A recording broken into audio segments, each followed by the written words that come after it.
Welcome to your day number 2. Today is all about wrist and shoulder awareness. Now in the day number 1 we was working on the wrist, understanding a little bit flexion, extension, and how important it is that every single time that you are going into the handstand practice, it will be good for you to warm up the wrist. Now the last time we did it on the floor, now we're simply gonna do it standing without putting any pressure. So I'm gonna go a little bit lower. And first thing what we wanna do is simply to work on bending the hand. So again, we're working with extension, right? We say that this will be the flexion of the wrist, working for more internal part. And when I want to do extension, it means that I want to press to simply warm up the front part. So simply holding for 4-5 seconds, and then I'm gonna work with the other one. So slowly take from my fingers and slightly press backward. And again, we hold for about 4 to 5 seconds. Now I will do the opposite way. Take from here, and now I will see and I will understand how much this part will be engaged and simply be stretched.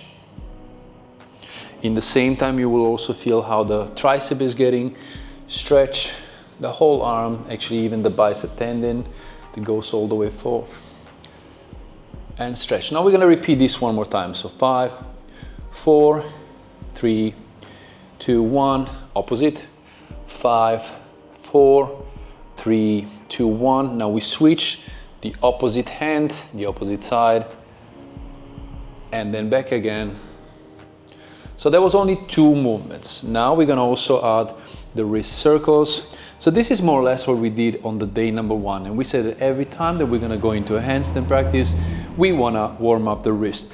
Now from here, once I have flexion and extension and rotation, what I can also do is place my hands together and simply work. You will find this work, you can do it fast and close. Try to send the wrist in many directions, so I can go up, down, back, forward, and understand, okay? Understand where the wrist need more attention, where is a little bit stuck, and simply play back and forward. Okay, now that we have a wrist awareness, we're gonna work on the shoulder blades and scapula. Now, one of the key components when it comes to every movement that you will do with your upper body, it doesn't matter if you do push-ups or you're doing pushing movements or if you're doing pulling movements, if you will hang from the bar, if you're gonna simply even do the handstand, everything comes from the shoulders and the scapula. So it's really important for us to understand the awareness and where the scapula need to be positioned when it comes to shoulder blades and when it comes to the movement. So I will take an example, for example, for the push-ups, okay? So if I want to go into a push-up, I will do it on the elevated surface. What I have to do from here, I have to protract my scapula. It means push the scapula away, stabilize the scapula down. Now I'm ready for the pushing movement. If I will do a pulling movement, right? Let's take the ring and show the movement. It doesn't matter which direction I will do. I have to retract the scapula, so it means send the shoulders back, stabilize the shoulders down so that I'm ready for the movement. Even when I come all the way down, I'm not collapsing through my shoulders, scapula is retracted and I pull. If I will do the pull-ups, for example, or if I will do the dips, so let me show you the dips. Scapula, for example, in a deep position, it's not elevated. So if I will simply stay on the bar, or even in the pull-ups, and I will hang from the bar, this is how my position will look. What I have to do, I have to depress the shoulders, and now I'm ready for the movement. Same will be in the pull-up. If I will have to do a pull-up, first of all, I have to simply retract the shoulders. It means send them all the way down. Once in the scapula is stabilized, only then I'm ready to engage my back. So what we're gonna do in scapula awareness, we're gonna focus on 4 main movements. I'm gonna go back again on the floor, and technically this is what your shoulders are doing. Scapula is nothing else that these movements. So it goes forward, down, back, and up, very simply and very easy. And then obviously we also have the angles there also in the middle, but we use 4 of them. So it means this is how it looks if I will show from the side. So I have to protract the scapula, push the shoulders forward when I'm doing the pushing movements. I have elevation of the scapula when I'm in the handstand, because in handstand I have to all the way elevate the shoulders to be able to complete the full extension of my arm and be in a straight line. Then I have depression of the shoulder when I will do the pull-ups or when I will do the dips. And then I have retraction when I will do inverted rows or horizontal pulling movements. So now that we know that, we're simply gonna work on the circles, okay? This will be similar to what you did with your wrist, right? When you do with the wrist circles, well, now we're doing with the scapula, okay? You will see that sometimes in base of your body, okay, in base of how much you used to use the scapula, you will feel that for some person, for example, the scapula may be stuck or even not slightly move. It means if I go back, I will hear some cracking and I'm not really used to that. Well, the more I work on that, right, the more scapula will become fluid and strong. And now we're gonna repeat by going back. So the first movement is simply scapula circles. So in the beginning, you will see also that it can be easy that you will go, because you don't have the awareness yet of the shoulders. You will maybe do 1, 2, 3, 4, your arms will bend. Simply lock your arms and the whole movement happen only from your scapula, okay? So now that we have this, we're gonna simply work now on protraction and retraction. So move number 2 is standing in the neutral position. I wanna protract the scapula and then retract the scapula. So pushing forward, the chest is closed in hollow body position. Pulling back, the chest become open. This is the difference. Pushing forward, the shoulders are completely open. Pressing back, the shoulder blades are squeezing together. They are touching each other from the back. Okay, so we're simply gonna work on that movement, retraction and protraction. Now we're simply today working on awareness, understand how the scapula need to be stabilized and positioned in the way that we can do a quality rep and build a strain.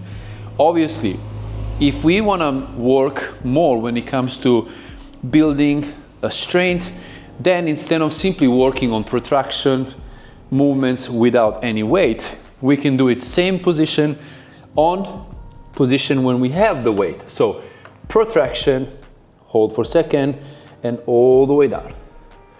Protraction, and all the way down.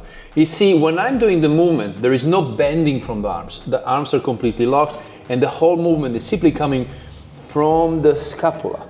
My core is engaged. When I go down, I don't collapse through my core. Everything is locked, only the scapula is moving. Same will also be for the retraction, right?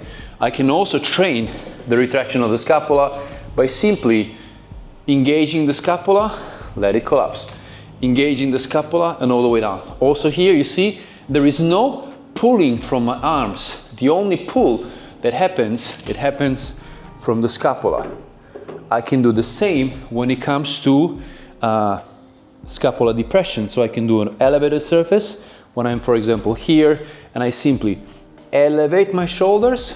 It means depress my shoulders, but elevate and go down. So this actually, when I'm going down, because I have my weight pushing me down, this is actually elevation of the scapula, right? It doesn't look like, but when I push now, I elevate my body, but I depress my scapula. It means scapula go down. Elevate, go up, depress, go down. Same will be for elevation. I can also make my shoulders stronger in elevation by going upside down. We're gonna come to this in the next days. Or simply working without any weight. This is how it's gonna look like. I wanna elevate the shoulders and send them down. Elevate the shoulders and send them down. How I can progress? Well, I'm simply gonna take more weight, elevate, slowly come down, elevate, hold, and come down. And same will also be for pull-ups or depression of the scapula when it comes to adding more weight. So for here, for example, I can hang from the bar, I can hang from the rings, and then I can slowly elevate and go all the way down. Elevate, what I mean by elevate, I mean depress the shoulders by feel your body elevating. So This will be 4 important key components or 4 important movements of the scapula. It's really important for you to build the awareness, to build the strength, because in the handstand, once when you're upside down, it's really important for you to understand how the scapula should be positioned, because in upside down, in handstand, your scapula have to go all the way up, elevate. So this is how it looks like. I'm here, I'm elevating the scapula and completing the move, and I'm holding my whole body weight into the handstand position. If I will not have a strong scapula, my scapula will collapse, my arm will start bending, and imagine once when you're upside down, you have your whole body weight pushing you down. So the key component, we build a strong scapular awareness and scapular strength and control for the next movement. So now that you have it, day number 1 was all about understanding the importance of the wrist, warming up the wrist. Day number 2, still working on the wrist, and then start working on the scapula. And I will see you in the next day, where we're going to talk about more into a core and body alignment that we need for the handstand. Very important in base of your progression. Take time so that you can learn, become aware, and become stronger.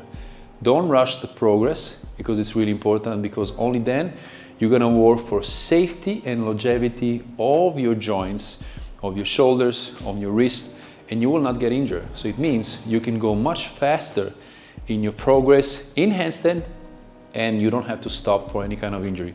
See you in the next day.